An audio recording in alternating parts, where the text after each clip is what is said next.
Listening to this podcast right now! Do you want to hear a fucking podcast about anything and everything? Yeah. Like movies, music, television, and more? Oh my god. Well, you've come to the right place. Yes. Subscribe to Journey into Comics Network, and you get Podcastrophe, hosted by me, Yes. Dick. Why not throw a couple bucks to the Patreon? It's your choice. Yeah. This is a Podcastrophe. That sounds so awesome. The following is a Journey into Comics. Journey into Comics. It's a Journey into Comics. Journey into Comics. Journey into Comics. Journey into Comics. Network. Network. Production. This is a tasty burger. You ever tried shawarma? There's a shawarma joint about 2 blocks from here. I don't know what it is, but I want to try it. Do you want some coffee, Mr. Tully? Do I? Yes, have some. Yes, have some. Is butter a carb?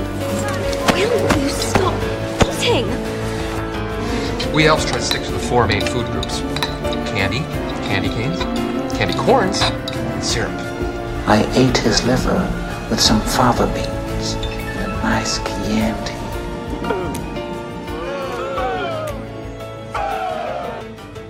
Hello, ladies and gentlemen. I am Andrew. And I'm Liz.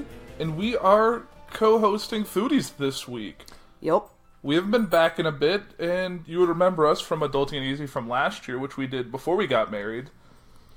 Yep. Yeah. So this is like, what do I even... Yeah, and now we're married. I mean, this isn't our intro. This isn't our intro back to Adulting Ain't Easy. It's Foodies. It's Foodies. That's what we're doing. Foodies, watching movies. Yep. And we have wine. Hey guys, Deadpool here. Just wanted to tell you about a little event that's happening on March 23rd. Fun for Funds. It's a Journey into Comics Network event. Featuring live podcasts from Brews with Dudes, Podcastrophe, Dungeons with Dudes, and Journey into Comics, as well as performances by band number 1, Boner Jovi. Ooh, that sounds fun. Walk Among Us, Yesterday's Chips. Also featuring live stand-up by comedian Patrick Murray. He's so much fun. Presented by Journey into Comics Network and the Doom Room. North End Pub, Lafayette, Indiana. Doors for 3. Podcasts at 4 with bands at 7:30. $10. It's 21 and up. Don't try to sneak in, you silly kids. We interrupt this regular edition of Foodies Watching Movies for a weird hodgepodge thrown together, crazily edited. I don't know what the hell we're doing, but we had to do it. Episode of Foodies Watching Movies. This is Season 3, Episode 11. As always, I am your host, Nate. Joining me today, co-creator of Foodies Watching Movies, Miss Veronica. Hey, how are what's you? Up? I'm good. Full of cookies. Yeah, delicious Pokemon cookies. Indeed. On sale Pokemon cookies. Ooh, can't beat that. That's right. Also joining us, welcome back yet again, the lovely Miss Sarah. How you doing? Also full of cookies, I guess. You guys are both filled with cookies. And, yeah, they had cookies on sale at the grocery store today they were 99 cents? And then I think the Pokemon ones were like 2 for $3 or something. So Sweet. it was pretty good cookie finds today. Yeah, pretty tasty. Helped maximize our optimum snackage. Correct. After a delicious dinner. Yeah. Kicked it old school today, V. I did. I went old school and I made like a classic dinner that I haven't cooked in a really long time. Oh, I crave it. Yeah, I used to make it all the time, but I haven't made it because I've been so busy and it's just, I never make it. But I made beef stroganoff and mashed potatoes and corn, and like covered in butter and salt and pepper. Oh, it was my jam. It was so good. Good and sexy in all the right ways. It was some good steak. Man. I used steak per Sarah's suggestion instead of the stew meat, so it didn't get too tough or anything. I thought it was pretty good. Seared it? Yeah, Damn, it was delicious. I have like cookie hiccups, sorry. I'm in a cookie coma. Cookie one singular. We should talk about that. You have one singular hiccup that happens. Yeah. When you get hiccups, they just are hiccup. Yeah, I don't get the hiccups. I just get hiccup. Because you're good at controlling your diaphragm from singing? Sure, let's go with that. Sure, opera? Yeah, why not? Okay, I don't know. It's just a weird thing. Okay, sure. Great. Is it like Just always? a weird food quirk, I Okay. suppose. All right, interesting. But anyway, we had something important to talk about. That's Yep. the whole reason why we're interrupting Family Puhr. Thank you. You know what I'm saying? Yeah. The Adulting Ain't Foodies Watching Movies team, because we're like conjoining them from two separate worlds here. Yeah. We finally did it, guys. We finally did it. We found the best taco joint in the region. It's the best around. We finally did it. We had excellent tacos at Boss Man Tacos in Highland. It was excellent. I think that this is like a little bit of a journey that I want to take people on, because it wasn't just like we decided to have this Boss Man Tacos and everything is like hunky-dory. It's really kind of weird how it all happened. Initially, I drove by that place like 100,000 different times, you know? Yeah. You can laugh at me for telling this story. I don't care. We drive by this place like it's been in business for 2 years. So in the 2 years' time, I've driven by it hundreds of thousands of times. It's I literally... didn't even know that it was like open. Yeah, it's been open for 2 whole years. I did not know that. Correct. Okay. And I've driven past it all the time. So that tells you everything you need to know. It's a hole-in-the-wall joint that not everybody sees. It doesn't have visibility like it should. I mean, it does. It's like right there. It just doesn't have like outside, doesn't have like a big alluring sign saying this is what this is going to be like. Correct. It You doesn't know? properly sell itself, which is I guess okay. not. I mean, it's okay because it's not. I It's was the area. pleasantly surprised. It's for the area. Yes. It was, okay. It was so okay. So like We have a really, we live somewhere where there's not lots of food choices. It's Or lots of fast food. or brilliant creative choices at that. Right. Like everybody's trying to do the same shit that everybody's Everything done. is like franchises around here. Correct. There's very little original restaurants, and there's some. I mean, there's several, but like we don't have a lot of really good eats that I get excited about anymore. Like since the Thai food place closed, Yeah. like Oh, there's no tragic. Thai around here. Oh man, that's so sad about the Thai place. It's just weird because like we drove by there a ton, and one night after we were actually coming home from your house, and it was like an earlier night or something. I don't know. Maybe you had something with your family. Anyways, and I was just like, let's go there for tacos, whatever. So have dollar street tacos. That's all we looked at on the menu. That's all we cared to get into, and they were really good. You know, and I was like, oh, this place is cool. Like, I'm really into this place. It wasn't till the inside experience we had that, like, next level sold me on Did you guys get it through the drive-through? Correct. Yeah, the first couple times. Yeah, we just drive-throughed it all every time, you know? And then I think, like, the one time before we experienced, like, the best part of their menu, the menu that, like, sells dining their menu. business, the thing that makes them unique. We went inside and we were looking at their menu, and I was like overwhelmed by it.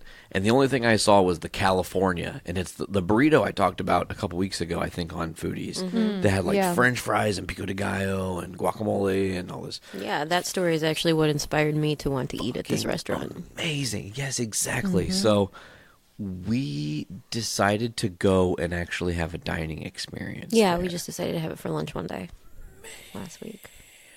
Oh my! It was like the best day. It was the best decision. Yeah, it was so good.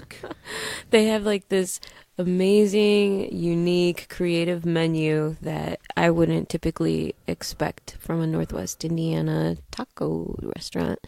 Like they had the coolest effing tacos. My favorite was the steak tacho. So there was the steak tacho. We tried a lot, and we should try to remember to talk about them all. What was on the steak tacho? The steak tacho was really good, perfectly cooked steak. I'm gonna look They cooked it to order. Cilantro, onion, and tater tots. Cheesy tater tots or something, right? They were. Yeah, and there was some kind of sauce on it. I'm glad Sarah's looking it up because I don't remember. So it was like some kind of like crema sauce, maybe. I don't know. They have like all of these different table sauces that they make homemade too and just put on the tables every day. Oh, man. And they had this like crazy salsa verde avocado crema sauce that was next level. It was like so gardeny and like fresh tasting and green. Absolutely crispy. And it didn't have like too much heat. It was real nice. Oh yeah, okay, so the steak tacho, according to their website or whatever, steak, tater tots, cheddar cheese, onion, cilantro, avocado, and corn relish, which is sriracha crema on a flour tortilla. So it does come with that corn relish. And the crema, like you said. Yeah, the first time I got it, it didn't have that corn relish on it. And I liked it better without it. Because the second time we got it, I didn't jam it as much.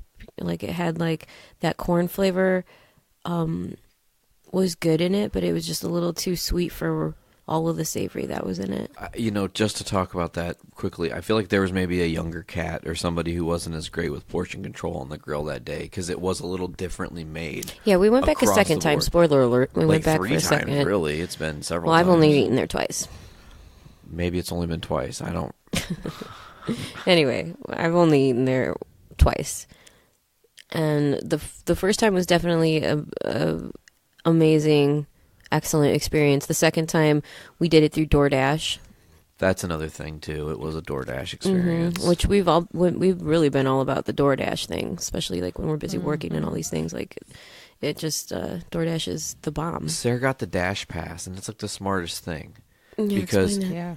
So the Dash Pass, from what I know, and Sarah, correct me if I'm wrong, any place that has a check mark on DoorDash, you get free delivery from. Mm-hmm. And you get like 5% off your overall total, which includes the fees that you pay to do DoorDash anyways. So essentially it's like it is the same price as going to the restaurant and buying the food right there and not having to drive. And then, of course, you do have to add a tip, which is maybe a couple extra dollars, which is not that bad. But you'd be tipping anyway if you were dining in. Correct. Mm-hmm. Absolutely. The thing is, though, is you pay $10 a month to have DoorDash's Dash Pass.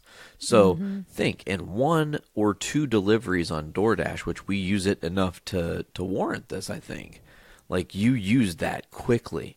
And I'm wondering if our Lafayette friends have the DoorDash. I feel like that would be a place that would just kill. I have no idea. With DoorDash, you know, just college like sounds like that. You'd think they would. Yes, exactly. Grubhub and all that. College kids needing jobs. Yeah, I'm sure they do. Bobby T's, like getting Bobby T's on delivery. Be the bomb chicken and waffles. Anyways, that's a different place. Well, that's Pete's is Bobby T's now. I know. Whatever. Pete's to me. But what did you? Okay, well, you had other tacos though, other than the steak tacho. I did. I went ham because we were looking at these tacos and they were like $3 and 25 cents a taco. Yeah, something like that. Yeah, varied. Yeah, they were like $3 a taco. So for the specialty ones, so I'm like, okay, yeah, I can get a couple fucking tacos. So I got the fish and chips taco, which was good. It had French fries on it. The fish was really crispy and good. I liked it.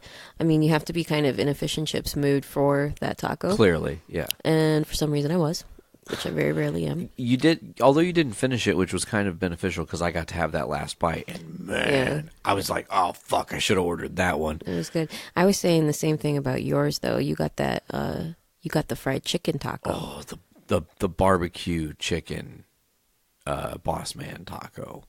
Yeah. Was out. That was of like the this best one. World. That was it's the best got like a jalapeno slaw with a deep fried chicken, pickles, and the deep fried pickles on it as well. And it's got barbecue sauce obviously on that as part of it. So good. It just seriously, I wrote a review, and I want to talk about that briefly too. I wrote a review on Facebook that this first bite of taco was so good. It inspired me to write an entire review about this place, and that's why we're actually talking about it here on the podcast, because the first time I bit into the barbecue chicken taco that we're talking about, it like gave me genuine goosebumps. It tasted so good. Like the flavors I know, it was stellar. Perfectly balanced in every way. Like it moved me, man. And it's funny because I feel like, you know, that's one thing with this place, and we're going to talk about the other tacos we've had as well, because I ordered a couple different ones as well. I'll probably need to see the menu, actually, because my brain's... Oh, I had the jerk chicken one. That was the other one I had that day. It was fucking hot. Yeah, you said it was spicy. It was hot. Like, it was no bullshit jerk chicken in your face. Hot. Toss it. I guess you don't want to toss it. Shit. Okay. Well, I'm just going to do this. Shimmy, shimmy, shimmy to the break of dawn. Yeah. Got it. Okay, I did it, you guys. Success.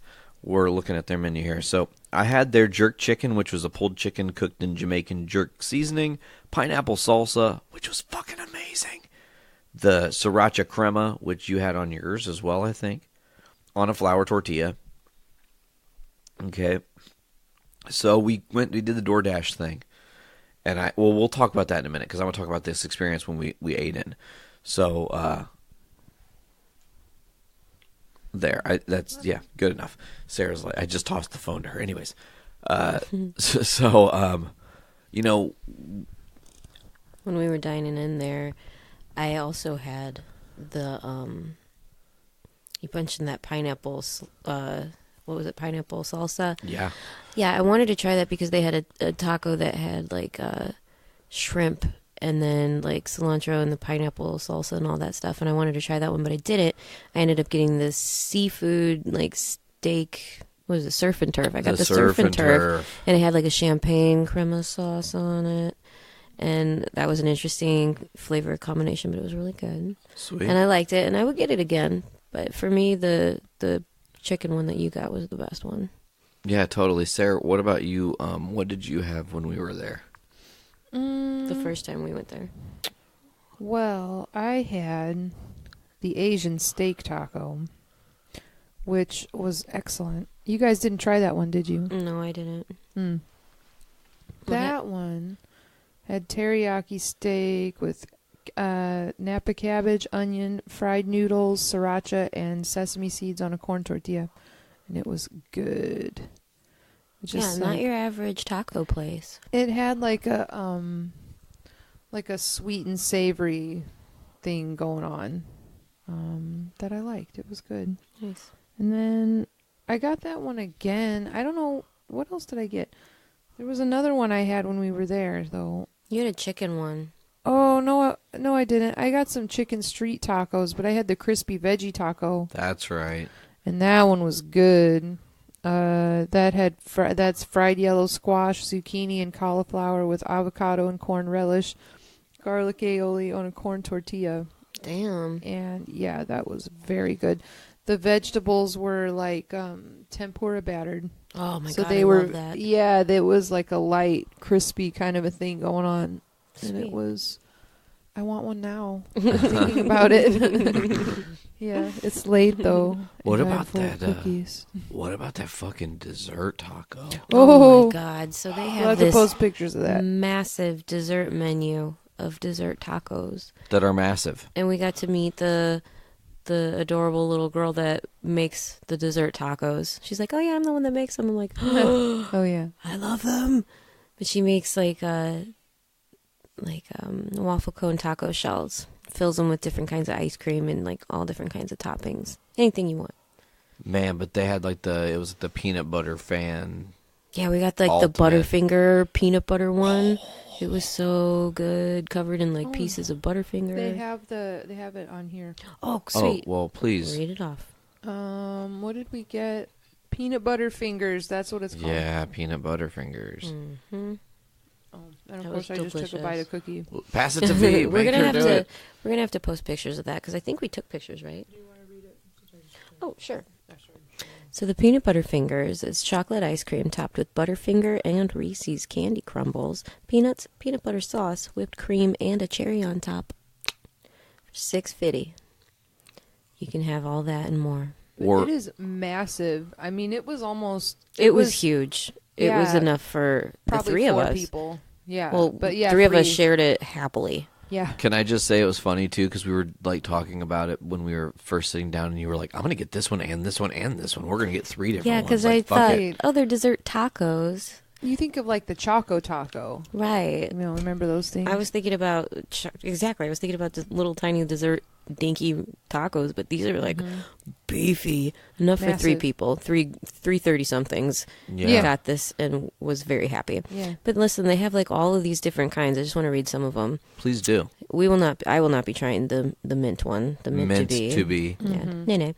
But they have one, rainbows and unicorns. It's like birthday cake ice cream topped with fruity marshmallows, gummy worms, gummy bears, rainbow sprinkles, blue vanilla sauce, whipped cream, and a cherry. The cereal killer that's got like Fruity Pebbles and Captain Crunch and all sorts of shit. Cookie, say what's all in it. I want to know. All of it? Okay. Oh, I want to know. All right, You the had me. cereal I was, killer. reading it. Vanilla ice cream topped with Fruity Pebbles, Fruit Loops, Captain Crunch Berry, blue vanilla sauce, Oh, man. whipped cream, and a cherry on top. The cookie is cookies and cream ice. I wanted to try this one too. Yeah. The cookies and cream ice cream topped with Oreo and Chips Ahoy cookie crumbles, mini chocolate chips, fudge sauce, whipped cream, and a cherry on top. This was also the other one that I wanted to try because I did say I wanted to have 3 of them. There were so many good ones. But I'm just going to have to keep using it as an excuse to go back and try a different one each time. Yeah. Yeah. So yeah, the next time we will be trying this one. It's the short and sweet. I knew you were going to say this one next. It's the strawberry ice cream with strawberries, frosted animal cookies, white chocolate chips, strawberry sauce, whipped cream, and a cherry on top. My teeth hurt just thinking about it. You had me at the animal cookies. Frosted animal cookies. I'm Wolford Bramley, and this is diabetes. And just wait, it gets more. This one, I love you s'more.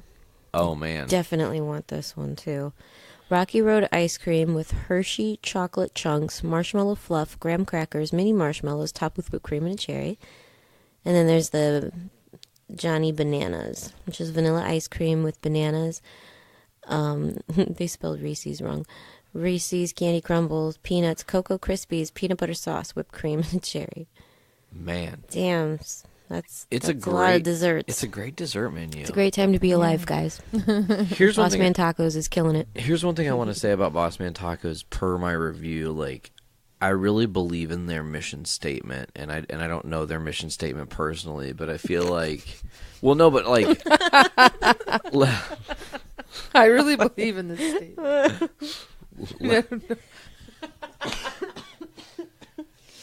Go on. Interesting to know where this road leads. Hear what I'm saying? I can tell from their cooking what they're trying to do, what they're trying to accomplish. I can taste in their food a genuine love and passion for what they do, and a knowledge that they can be original and game-changing just by thinking outside of the standard box. There are thousands of restaurants in Northwest Indiana to go to that are, no offense, El Guero's or The Ranch or any of these places. They don't have anything like what Boss Man Tacos has, and that's what literally makes them stand out. Right. You know, they are the Johnny Wrestling in a group of Johnny Has-Beens, you know, and I don't mean to be mean to any of these other businesses. They've all made great tacos that I've loved, but there is a clear difference. Yeah, this place stepped it up. It's very good. I highly recommend it. Boss Man Tacos. Check them out. Yeah. I also need to talk about the elote. Oh, please do. Shit. Get on it. We didn't even talk about the elote, which I liked. I need to talk about it real quick because I can't, like, I was addicted to it for a couple of weeks. I wanted it, like, every day. They have, I don't know if you guys know about elote. If you don't, it's Mexican corn that has, like, mayonnaise and seasonings and things, right? Yeah. Mm-hmm. Usually you get it at the fair, like, on a stick, but this is in a cup, which is better. I appreciate the cup. I like that. Yeah, My as teeth do suck. I. You can take it home, too. Yeah. But they have their traditional elote, which is nice. The sweet corn is really good. It's like really big kernels of sweet corn, which is what I really liked. Covered in butter. Oh, man. But they make a house elote that they call the boss elote in a cup. And it has corn, butter, mayo, cilantro. I don't know how to say this kind of cheese. Let me see. Is it cotija? I don't know how to say that. But that's like that really sharp Mexican cheese. Oh, yeah, cotija. Yeah. Cotija cheese with and whatever that seasoning is. Yeah, that's the Tajín seasoning. I think that's how you say that. That was zingy. Yeah, it's it tastes like those what is the powder that like lemon lime sort of powder? Oh yeah, and those lime chips. Yeah, like that candy. Like it's like it comes in those little packets, you know. Yeah. It was like that really sharp lime taste, which I like. All of those flavors were good for me. And I, like I said, was addicted to it for a hot second there. I had to slow down. It was very good. 'Cause yeah, it's like $2.50 and you get this giant cup of, what is it, like an 8-ounce thing? It's very shareable. Yeah. Yeah. I mean, I could have like 2 or 3 bites on it, and there would still be an entire cup. Yeah, you guys didn't like it as much as I did. I really liked it. I liked it. I thought mine had a lot of cheese on it, but I mean, Yours it was still did. good. Yours had more cheese on it than any of the ones I had when I ordered it. You just it had a lot of toppings on it, so it was just very sharp. But I would still get it again. I liked it. Yeah, I thought it was very good, and I needed to say something about it. Well, I'm glad you said something about it. I think that if we pitched it to them, I feel like we could probably rock out an episode at Boss Man Taco sometime. That would be a lot of fun. It'd be fun. Maybe have I'm gonna fuck up his name. It's Vinny something. Vinny P. Pasquelli. That's probably not right. I don't know who you're talking about. The owner of Boss Man Tacos. Oh. Because see, I'm not done with the story because I wrote this really nice review, heartfelt review, genuinely saying how much I believed in this food because it was so fucking good. Like, I don't usually rave on that level about a place, but I really did. And he wrote back that in like a message that he 30 years later, that's why he cooks for people, is to hear things like that, you know. Nice. And that my words were going to make him better and he was going to grow from that, which was really nice to hear. But then he also said that it moved him to tears to hear me say these things, you know, about nice. his food. And well, it was warranted. That's exactly what I'm saying. Like, it was warranted because I don't ever like anything enough to promote it online or ever write a review or anything like that. Like, I don't even. Yeah, and I'm not the type of person to like go on Yelp and be like, your food sucked, or oh my god, this food's great. I don't care enough about anything to do that. I'm taking time out of my life to tell you all to go eat at this restaurant because it was that good. I mean, we've got friends coming in to town soon in the near future. This is a place we're taking them. Like Tyler, Skylar, Juhas. Y'all motherfuckers are eating there, whether you know it or not. Like, it's going to happen because it's worth it. Like, it's an amazing experience, and I can't wait to hear what other people think about it who've never had these kind of outside-the-box tacos. Yeah. Because their boss... Oh, you know what? And to talk on the DoorDash, I got the Bloody Mary pork taco that they have from their Boss Man Tacos. It was not one that I probably would order again, honestly. Maybe it's just because it didn't come out well through DoorDash and it sat too long or something. I'm not really sure. I think it was the DoorDash thing. It just wasn't. It wasn't what I'm vibing. I feel like there's a difference of eating at home and eating at a restaurant. Also very true. Because it's going to be sitting. It's going to get a little mushy. The steam is going to affect it or whatever. Absolutely.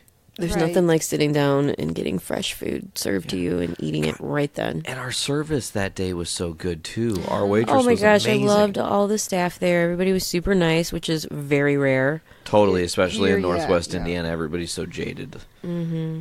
At least that's been our experience. Yeah. I mean, but it was a good experience, and we had to tell you guys about it. So we literally had to interrupt this normal broadcast. We told, AP messages, and he's like, hey, can Liz and I do Foodies? We haven't been on in a while. You guys probably want a little bit of a break, which we had been going consistently between doing this and Gallif Radio. I think we've had a podcast for it's been a lot of podcasts. 20 weeks in a row or something. We've done at least one show together. Mm-hmm. And it was like, yeah, of course we want to take the weekend off. That'd be great. And then as soon as I saw you say that, it was like, oh, fuck, we have to talk about those tacos. We can't not do that. I wanted to record a Foodies that day. That's how inspired I was about it. We really probably should have, but it's okay. I digress. It is what it is. It was still amazing. I cannot wait to show more people about Boss Man Tacos in Highland. If you're in the area, if you're going through the area, if you're jumping off of 8094 on your way between Detroit and Chicago or somewhere on that path, go to Boss Man Tacos. It will be worth your time. I promise you that. Word.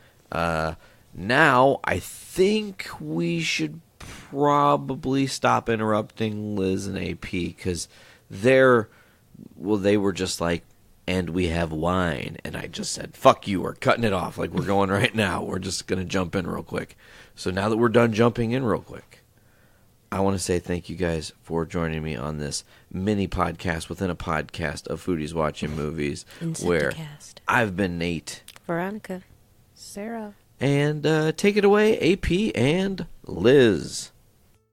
We do. And we had food recently, and we saw some movies. Yes. Academy Award winners, or potentials. Winners. We saw 3 of the 8 Best Picture nominated films because Liz and I, this is our 4th year doing the AMC Best Picture Showcase, which is you spend all day, 2 weekends, all day on Saturdays, 2 Saturdays in a row watching movies.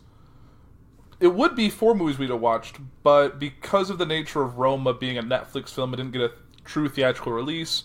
It was exempt from the showcase. So we still haven't watched that. We'll probably try and watch it this week, maybe. If not, I will, because I want to see it before it probably wins Best Picture. Yeah, well, I wouldn't know. How's it been doing? It is probably the most... Well, it's Alfonso Cuarón, who directed Gravity. A lot of people know he directed The Prisoner of Azkaban, the Harry Potter movie. I didn't know that. Yeah. He got his Academy Award for Best Director for Gravity. He's won all the directing awards pretty much up to this point for directing Roma. It's all in Spanish and in black and white and on Netflix, so not everyone's cup of tea, but I've heard really good things about it. I just haven't seen it. Yeah, it'll be interesting to give it a shot. Yeah, and we saw... We saw The Favorite. We saw Black Klansman, and we saw Bohemian Rhapsody. Right, and I've seen 2 of those movies before, and you've seen just Bohemian Rhapsody before. Right. So, let's kind of break down what was the first one we saw, and that was The Favorite, which was directed by Yorgos Lanthimos, which is a really hard name to say. I don't know what movie he directed before. I think it was The Lobster or something weird. I've never heard of it, but I've been told through other podcasts I listen to that this is his most accessible film, but it was still kind of unusual when you said... It was weird. You don't have to sugarcoat it. It was weird. Right. It had some, I don't know, it had some historical accuracy to it. But it's just still very weird. Right, because it's based on the story of Queen Anne, who ruled England in the 1700s, the early 1700s. And it actually involved, actual people. It wasn't... They took liberties, obviously, because it was a weird comedic version of this story. But they still, it still involved, I don't know if it was a comedy. Well... There were funny parts, but I wouldn't specifically categorize it as a comedy. Yeah, and the Golden Globes was nominated for comedy, but they also nominated, The Martian for comedy, and that movie is not. But you wouldn't know that either, because the last showcase, you were not feeling so hot. Oh, that one. The first showcase we ever did, I had a fever, so I had to leave before we saw The Martian and The Revenant, and he won't let me forget it. I still haven't seen either of those movies, so... And I have them, so we'll have to watch them eventually. Mm-hmm. It is what it is. But yeah, The Favorite, so yeah, like I said, 1700s Queen Anne. It's kind of a power struggle movie because it's a woman played by Emma Stone, Abigail, mm-hmm. and she wants her ladyhood back. Her and Rachel Weisz's character, I'm really spaced on her name. Do you remember the character's name? Lady something. Sarah. Something. I don't know. Marlborough or something weird. Yes. So basically... They're cousins. Through to some nature, Abigail's father sold her to a German, and it's just she lost ladyhood and has basically been in squalor, and then tried through convince herself to become a handmaid, and then worked herself up into being in the queen's bed and kind of slowly trying to reclaim what she lost. And it's just this power struggle between these two characters to win Queen Anne's affection.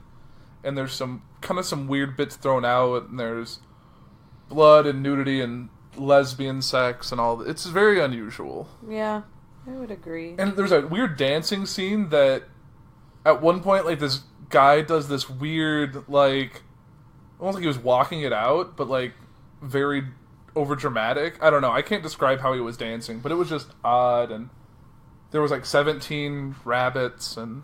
Yeah, it was just a very odd movie. It was not my cup of tea. It was kind of like when we saw, what was the one with Daniel Day-Lewis that we saw a couple of years ago? Phantom Thread. Phantom Thread. It was the same I feel like I walked out of that movie feeling the same way. Yeah, I was just like, well, it was okay, but I was like, I'm just very confused and a little disturbed, and I don't know what to like.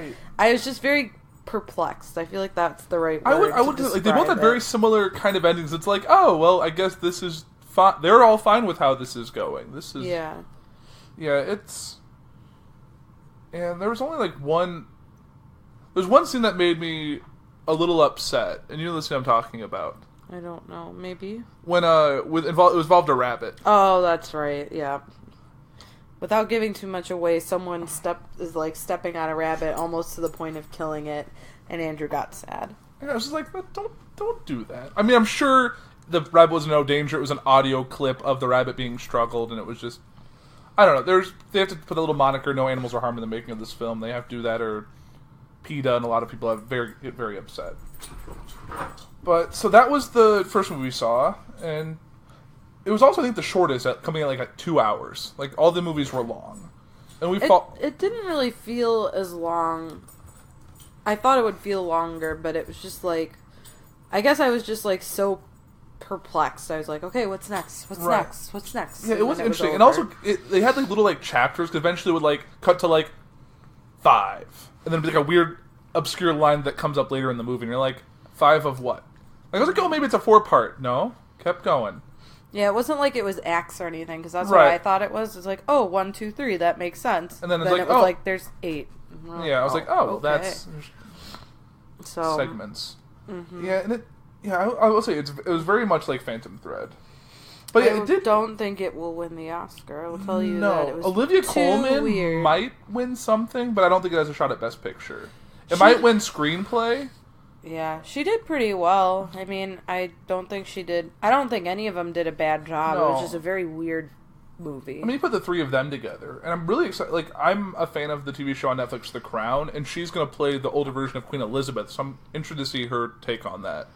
Mm-hmm. So that'll be interesting to see. But yeah, so we followed this up with the Spike Lee film Black Klansman, which is about a young black cop who pretends to be white to kind of infiltrate the KKK with his partner played by Adam Driver. That broke me. Yeah, mostly at the end, it broke my soul. If you're white, you already feel a little uncomfortable throughout the whole part of this movie, because it's like, and then knowing the context of this film, which was in the 70s, versus what we're doing now, and especially because it jumps to present at the end of the movie, you're like, oh, we are a long way from what should be acceptable. Yeah. Like I saw, they had like the live clips from some of those rallies where people got like hit by a car, and they actually had the footage, and I was just like, right, and like, people are just terrible. It just made me feel like not that I felt like a terrible person, I just felt like the world is terrible. And right. I don't know. It definitely makes you want to make a change. Like there was a transition between like people in KKK hoods transitioning to like the people in North Carolina who were with the tiki torches, saying like, Jews will not replace us, we will not be replaced, and listen. And then like they even had like a future, like a current day David Duke talking about Trump and how all this is okay and this is what needs to be done. And it's like, but that we're kind of getting ahead of ourselves. So like I said, the movie is about the first black cop in Colorado Springs, which Liz at first said like, that's Liz's guy. Well, Joe. Well, I wonder if he would have been in the police force. Obviously, he wouldn't have. He was in homicide, so he wasn't. He might have been one of the young cops at the time if it was the 70s. Yeah, I'd have to go into my research, but Joe Kenda is like the best detective / personality on Investigation Discovery with his homicide Hunter. Right, it's the best. Liz will do some research and find out, because I feel like if he retired, that would have kind of lined up. He might have been. Hopefully it wasn't the cops bullying the black cop, but... No, I don't think so. They would never... If something like that were to happen, if he were a part of that, they would have never gave him a show in the first place. Oh, yeah, that would have... Especially in this day and age. Yeah. But yeah, so while Liz is looking that up, just because now I'm curious. So basically, yeah, he's a black cop, first black cop, and they eventually put him on, like, not quite desk duty, but he was, like, working in, like, the records room, which, it's the 70s, there's no digital files, there's just... room full of boxes with file folders, and he was the guy who had to go ferry information. It was like a librarian, so to speak. and then he gets put on kind of an undercover job to check out this former Black Panther who's now towards not the liberation, but just towards equal rights of black people and moving forward. So he kind of goes undercover to make sure there's not going to be any bad things happening because of what he's going to say. They don't want him to rile up the nice black people of Colorado Springs. Meets a girl. Things go well there. Then he does well there, so they give him a desk, make him a detective, and then he chooses to just randomly call and get involved with the just to figure out KKK, and ends up talking to people, then uses Adam Driver, and they get this elaborate back and forth. He's the voice of Ron Stallworth, and Adam Driver is as his character is the body, because he's a young white guy with a goatee. I think he had a goatee, didn't he? He had facial hair? Or like a stubbly facial hair, just to kind of play the part and try to unravel from the inside and figure out what's really going on. And it all kind of escalates. They get in pretty deep. He ends up talking to David Duke and convincing him with the phone. David Duke is played by Topher Grace, which he doesn't look like he's aged a day since he did that 70s show, so it's really weird him saying some of that stuff. Mm-hmm. Yeah. I did find it about Joe Kenda. So there's a chance that he might have, because he joined the department in 1973, was promoted in 1977 to detective, and then he retired in 96. Okay, and what was the year that that Black Klansman took place? I have no idea. Yeah, so basically it kind of comes to a head. There's some more mainstream Klan, which is really weird to say. There's more mainstream Klan members versus more radical in the organization in this chapter. It's possible that it just says they're in the early 1970s, so it's possible, but I don't know. They didn't really say if that guy's name, Ron Stallworth was a real person. Well, he's a real person. Oh no, he is a real person. So let's see. Does it say when he was? Just says 1970s again. Let's see. If it says anything about his career involvement with. Let's see. There's a possible chance that they work together. Mm-hmm. But yeah, basically. They might have, because in 1972 he was in the records room and he was sworn in as an officer in 1974. So yeah, they could have got. So they were there at the same time. So he might have been one of the good cops or one of the detectives in that room. So Joe Kenda was in 94. He was made a detective. 77 was 77? when he was a detective. So it depends on how long Ron Stallworth stayed with the Colorado Springs, but they had overlap. They knew each other at least, or at least crossed paths. So that's kind of cool. That's 6 degrees of separation. Yep. But keeping on with the movie, so basically, there's a radical group who wants to just stir up trouble and get all the black people just kind of cleared out because they're for white America. There's a lot of couple nuances. They make subtle jabs of what's going on now with how David Duke is now the national director and has eyes on politics and stuff. And they said we're not going to elect a xenophobic, racist, this, that, and the other to the White House. And they laugh about it, and it's oh yeah. And so it gets a little political because it's Spike Lee, and Spike Lee is doesn't really get subtle about those things. And I'm trying to think what else. So yeah, basically, very well acted, very well made. I really enjoyed that movie. Yeah, I mean, it does make you feel when it, obviously, in the end they kind of uncover it.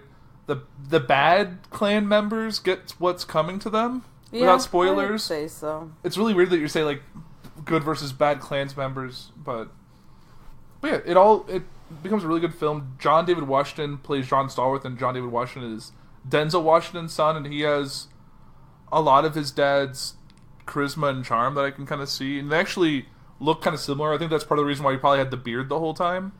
Yeah, because you can notice certain facial gestures he would make. I'm that looks like a Denzel Washington, but it's probably just to separate himself. But yeah, like I said, really well made film. And then we saw, I think it's a good way to end on the night on this movie, which was Bohemian Rhapsody, which is obviously the story of Queen, the formation in life of Freddie Mercury and Queen. I love that movie. It's a really good movie. You know how people have their happy movie? I feel like Bohemian Rhapsody could be like, even though some parts are not happy, I feel like that could be like, I could turn it on and like, that could be my happy movie because, I don't know, I just like, Queen, it was such a huge part of my childhood and like, seeing how some of the, you know, the favorite songs come to fruition, you know, it's kind of cool to see that, even though I know it's not like 100% true, but I mean, honestly, what movie can get it 100% right? Right, no movie can really be like that, and they have to do a condensed version because it is just a 2-hour movie, there are songs in it, and they are trying to focus on Freddie Mercury's life, and they have to take some kind of liberties, and take some things out of context, move some things together, like, obviously, I know there's been like some negative feedback, and some of the things I listened to are like really don't like this movie. I know it was directed by Bryan Singer, who got fired off this movie due to some sexual assault allegations, so that put kind of a negative cloud over this movie. But I still really enjoyed the movie. It's fun. Obviously, there's parts that are a little like it really makes it sound like being gay is it was very taboo at the time, and it made it seem like if you're gay, you're going to get AIDS and you're going to die. It kind of... Yeah, I would agree Which with I think... that. So it's... If you're gay, it's probably not the most... It's not the nicest movie to watch. And I know it probably wasn't their intention, but that's how it comes off in the movie. Yeah. And like... But I really enjoy... I think Rami Malek, who I've only really seen in like trailer clips for that Mr. Robot, but he plays like... And he was a very different type of person than how he is in... Bohemian Rhapsody. He does a really great job playing this flamboyant, intense, talented rock star. I agree. And it shows like his evolution from like this timid I forget what he's from Madagascar. Zanzibar. He was born in Zanzibar. I think he's Indian. I think we figured that out. Right. We did. So this is when we went this weekend. It was the second time for seeing this together. So I believe he's from Zanzibar. Right. His birth name was Farouk. What was it? Bansara. Let's see. Bansara. Farouk Bassara, I think. And he changed his name first to Freddie because Farouk, and it's just hard to say. And then Mercury just to be... Yeah, you're right. Farouk Balsara. Okay. Like, looks like from how the movie portrays his family, his parents were looks like they came to England to have a normal life. Dad looks like he has a regular business day job, shirt and tie. Mother looks like she was staying at home. He had a daughter that was in school at the time, and he was the one that was different, the kind of the outcast, and it showed like his relationship with his girlfriend and fiance, how they met, and how even though he was gay, she was still with him all of his life. And his obsession with cats that started when he was really young, which is fun. I loved that. That was awesome. And they actually, like, I don't know if these cats are trained or they just got good... I mean, cats, they really don't move. Like, we have a cat... I have a cat sitting in my lap. There's a cat over there. They're not moving. You can put a camera on them. They'll do cat things. But I think the movie was good. I think the only thing that was kind of cheesy, but just to get a crowd laugh, was the fact they had Mike Myers in that movie. Yes, I agree. Who made, like, the one line that was like, no kid's gonna bop around in their car listening to Bohemian Rhapsody. I'm like, and you just sit there laughing like, yes, they will. Because you played Wayne... Was it Wayne Campbell? Is that his name? I don't know. Aurora kid who bopped around in his car with his friends to Bohemian Rhapsody. And that's actually what brought them back into the spotlight so many years after that happened. But yeah, it really doesn't... I think the best part of that movie, obviously you see, like, his rise and fall of his career and what happened to him, but like it ends with the Live Aid performance, like pretty much uncut, like the full length of their performance, recreated exactly. You got the full credit. It felt much like seeing a concert. Like you saw how creative and unique and different they were at the time, and it's a very powerful movie. I know this really don't like it. I think Rami Malek, if he's on track to win the Oscar for this, I think he deserves it. He did a great job. If the movie wins Best Picture, I wouldn't hate it. I think that would be fine. I agree. I don't know. I think it's hard. It's definitely hard to find someone that looks like Freddie Mercury because he looks so different. He's not the typical Indian kid. Right. And I think Rami Malek did a good job. Right. And I don't even know. I can't even imagine the fact that Sacha Baron Cohen was originally tied to be Freddie Mercury. And I can't... Like, I can see it, but I feel like I would constantly... I feel like I'd be thinking about Borat the whole time. Because that's Sacha Baron Cohen with a mustache. He doesn't do any, serious movies. And I feel like the age that Sacha Baron Cohen is, it would look just older. Mm-hmm. Like, Rami Malek looked young enough that you change his hair and facial hair and he can look older, but Sacha Baron Cohen already is in his probably late 40s by now. Mm-hmm. He's going to look like he's in his late 40s, and playing a 20-year-old's not going to work as well. Right. But I love the fact that Rami Malek and what's her name, Lucy something, the one who played Mary, they're actually dating in real life. Yeah, that just like made my life because they're just so cute. They have great on-screen chemistry, and the whole thing, like how she went all the way to Munich to find him in that movie, just because. I hope at least that part was true. I would really hope that. Because I'm sure that the producer, his manager. That was all a real thing. Like, his manager led to like the band kind of breaking up and him doing a solo thing, and how his manager was Paul. Paul, but I feel like Paul became his manager because he fired his actor. Remember, because the actual because he manipulated Littlefinger. That was he manipulated Littlefinger into thinking that that Freddie wanted to do a solo album. Right, and I know we're gonna talk. Well. I don't know if we're going to be involved in the next Foodies that'll be after the Oscars, but I remember we saw Bohemian Rhapsody and A Star Is Born pretty close together, if I remember right. God, it's like you hate the people that like, oh, you think they're so nice, and then you're like, yeah, I hate you. I like managers were the two things that ruined both. Like, their characters just evil and manipulative and caused so much more problems. The guy who played Paul and the producer in Star Is Born, they made me want to. I just want to like. It's like you're like, you ruined everything. Why do you gotta be? If you didn't exist, everyone would have been happy. Exactly. But you can't control because I don't know. Because that's what makes the movie interesting. Yeah, and I'm sure. Well, Star Wars obviously he was a fake character, but I'm sure Paul existed. I don't know if it was to what extent. Mm-hmm. I'm sure there's some truth to that, but who's to say? With any movie that's based on actual events or actual characters, there's always going to be liberties. Mm-hmm. Because no one knows exactly what happened behind the scenes, because I don't think Freddie Mercury ever wrote a book about his life or anything like that. Obviously, the person who played Paul, at least in the movie, kind of told his story, but so you're getting one side of the story, but you don't know what actually happened. Right. Eyewitness accounts are still subject to the person seeing it and their own disposition about the events. So. Although I do think it's cool that Queen is going to be performing at the Oscars. Yeah, that will be... I know I talked about this yesterday a little bit on Puhr 360 about the Oscars, and it will be kind of the topic next week. But the Academy Awards have been kind of all over the place this year. They had a popular film Oscar, which they withdrew due to backlash. They were not going to perform all the songs, and they withdrew that due to backlash. And they were going to limit the categories and had a host and all that. They've changed all that stuff. And apparently they've been trying to get Queen to play... Since they haven't had a host, they've been trying to get them to perform to open the show since they didn't have a host. There's no little opening monologue. Like, what better way to get the crowd going than have Queen perform? And that's going to be Queen and Adam Lambert because, obviously, Freddie Mercury has been dead for, 30 years now? 91. So, how old are you? You're going to be 29? I'm going to be 29. So, 28 years? 28 years. God.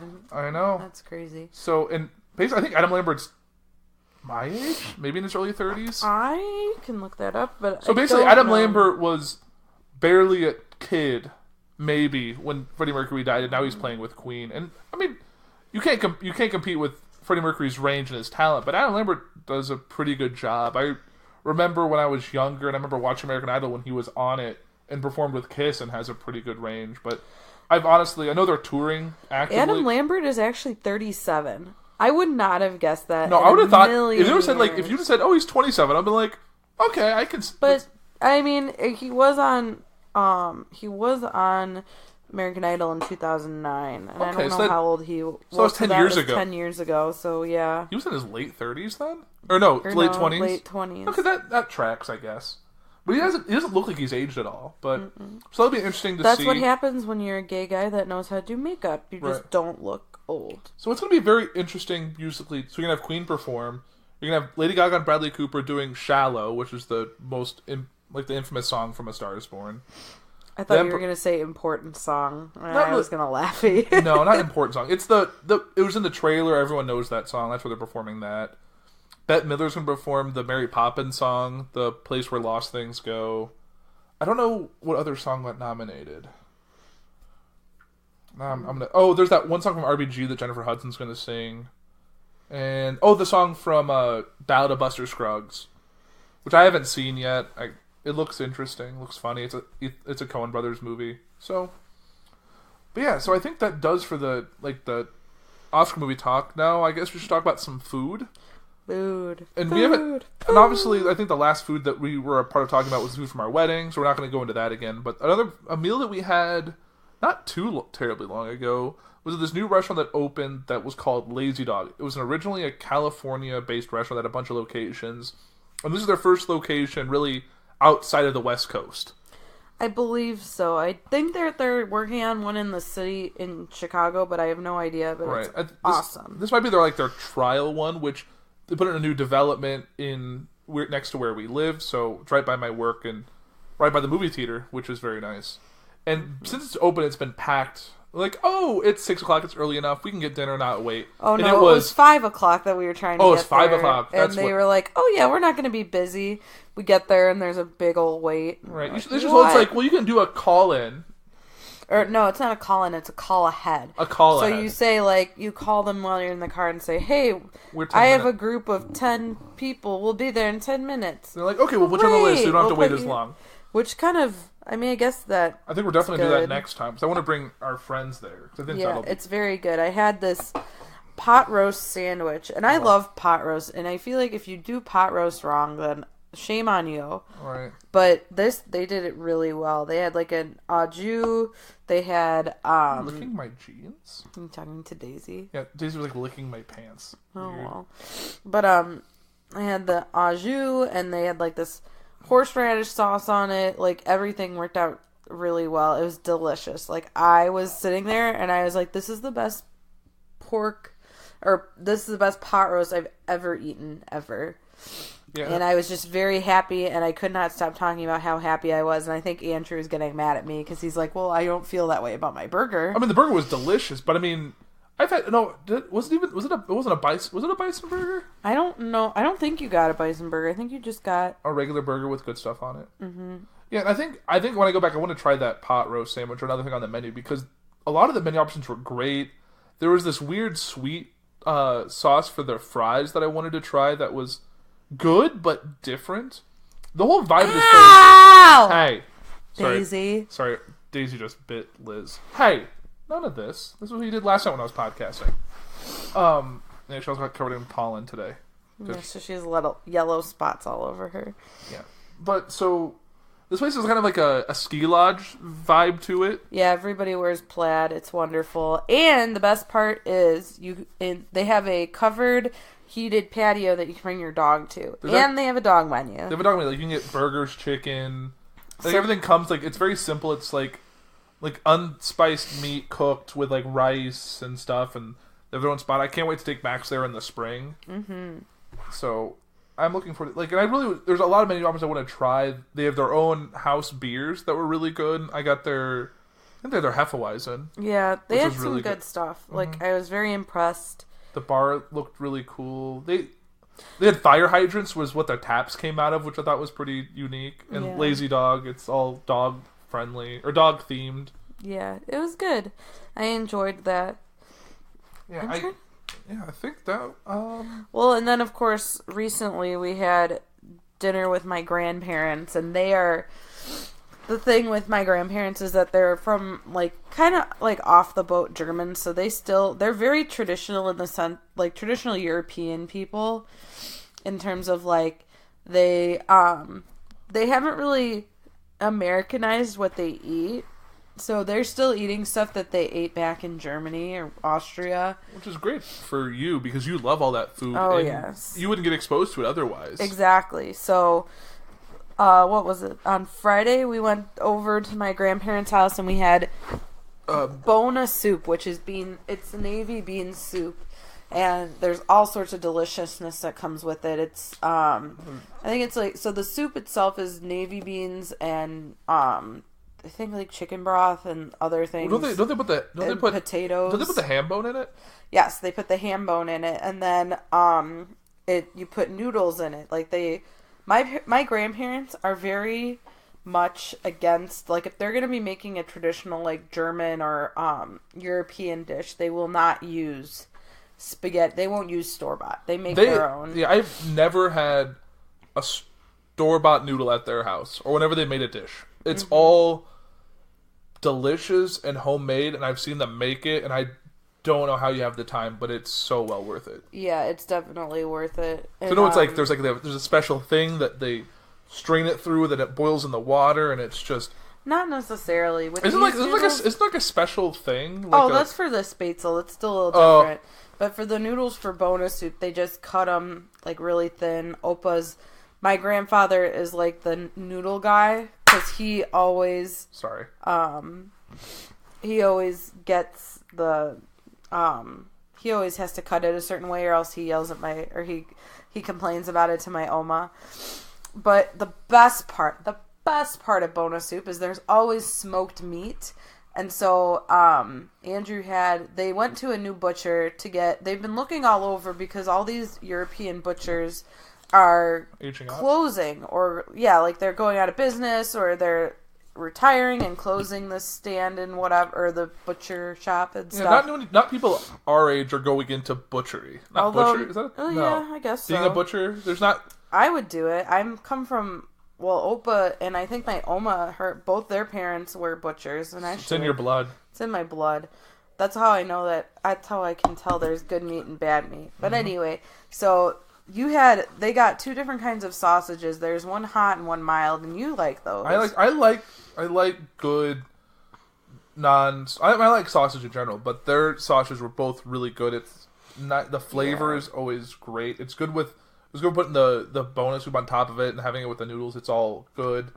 Liz, my favorite though is, there's two types of like smoked meat that they bring. So the ham hocks, which is like the pig knuckle. Oh, it is so delicious. Like I don't know what my stupid child mind was thinking. I didn't start eating it until both those things don't sound good. Right.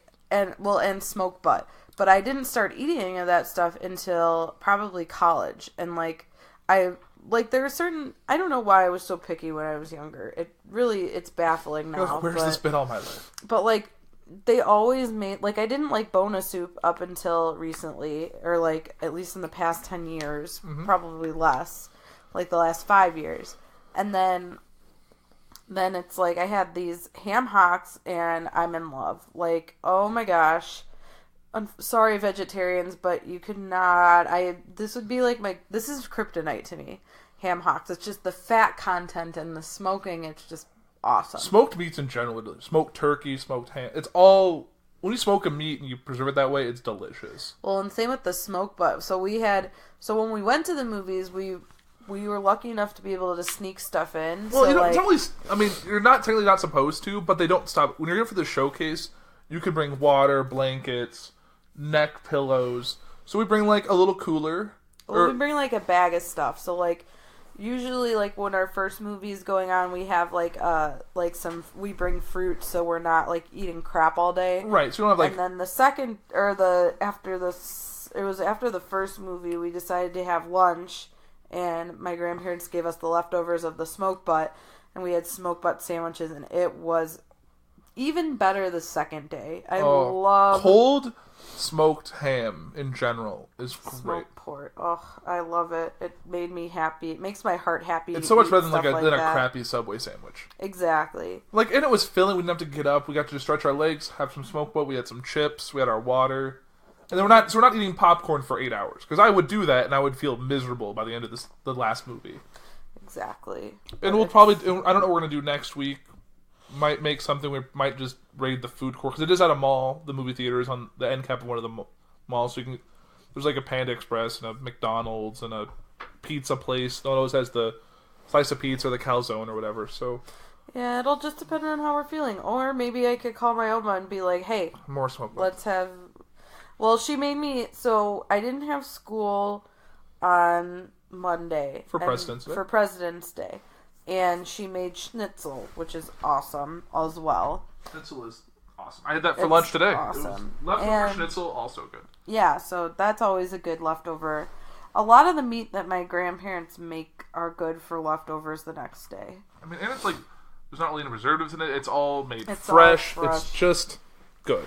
I mean, I've gone shopping with my grandparents multiple times for groceries and stuff just because it's fun to get some quality time in with them. Right. And it's like, you rarely, like when we go around the grocery store, my grandparents rarely spend more than 5 minutes in like the processed foods aisles. Like they're always they do the ring and not the inner aisles, right? Right. Like they're always veggies, fruits, meats. Yeah, we spend the most time in the fruits and vegetable section, and then also the butcher. We cannot say that. Oh, we're pretty good. We get our fruits and we get our dairy and our. This week I was pretty good. Mm-hmm. I was shopping for us, and I mostly stayed on the outside. The only inner aisle we go to is the liquor aisle. I wish, but no. So we like our chips. I don't know. They live such a wonderful life. Right, They're lovely with their. They eat. I mean, when I talk tradition, usually it's not good. They usually don't eat like a big meal like Bona Soup or Schnitzel in the afternoon or at night, I guess. They usually eat it at lunchtime because that's kind of like the European way, is like you eat a bigger lunch and a small breakfast dinner. And yeah, it's like breakfast and lunch are bigger, but then dinner is kind of like eh. Isn't their dinner usually like later too? It's like an 8 o'clock meal or something, like a small. Not my grandparents, but yeah, in Europe nowadays it is usually later. But my grandparents eat at 5 o'clock. And it's usually leftovers, but their leftovers are good.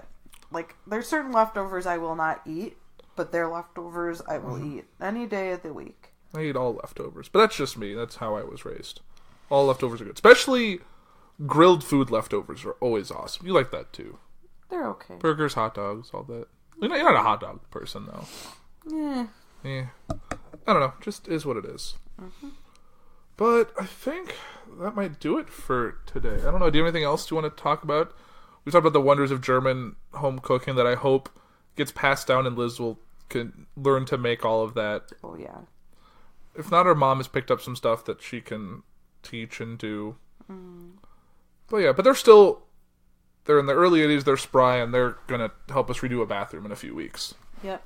So, cheers to them. Yep. All right, I think that does it for us. Yeah, I think that'll do it for Foodies Watching Movies for this week. The next episode will follow the Oscars, so I'm sure there'll be some stuff to say that. I don't know if we will be on it. We might be. We might have the rest of the Foodies gang here. We might be there. I don't know yet. The future is still uncertain. But that'll do it. I am Andrew Puhr. I'm Liz. Have a great week, guys. You can check us out on the socials at Foodies Watching Movies. I think we're on Instagram. I know they've been posting a lot of stuff. Check out all the other shows on the network at journeyintocomics.com. The Patreon.